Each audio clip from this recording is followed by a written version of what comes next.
8h07, bienvenue à bord. Si vous nous rejoignez, Isabelle Martinet est avec nous pour nous confirmer que d'ici quelques années, vous pourrez prendre le métro et peut-être d'autres transports en commun sans sortir le ticket de votre poche. Oui. En effet, en ce moment, ceux qui gèrent justement les transports dans la région Île-de-France sont en train de tester ou ont testé une application qui nous permet de ne plus avoir besoin du fameux ticket en question. Exactement, tout évolue. C'est-à-dire que le ticket de métro a connu le poinçonnage, le poinçonneur des lilas. Des lilas ou d'ailleurs, il a connu la magnétisation et puis aujourd'hui est en train d'évoluer parce que c'est important de se mettre à la page. Il faut savoir que le transport en Île-de-France, c'est tout de même 8,5 millions de déplacements quotidiens.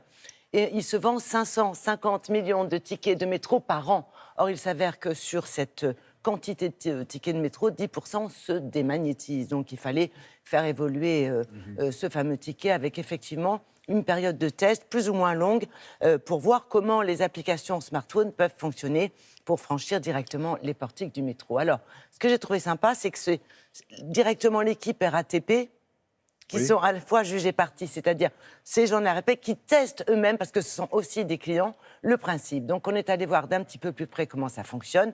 C'est pas tout de suite, il faut un petit peu de temps quand même. Sûr. Ce ticket ne devrait pas arriver avant l'été prochain. En attendant, ça se teste. Voilà comment.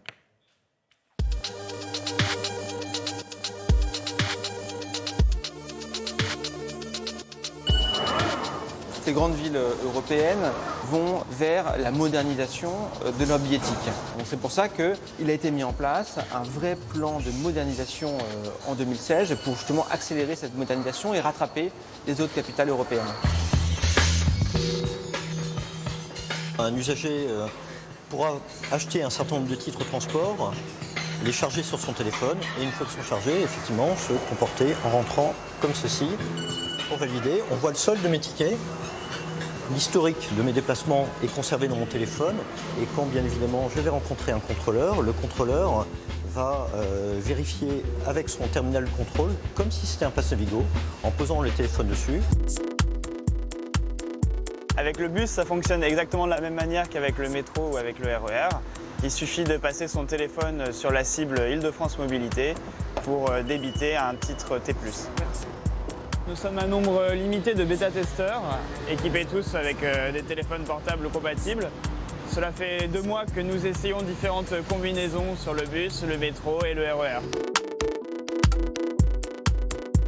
L'objectif, et c'est ce que nous faisons dans cette expérimentation, c'est de vérifier que téléphone éteint ou téléphone sans batterie, nous puissions valider dans l'entrée au bus ou au métro.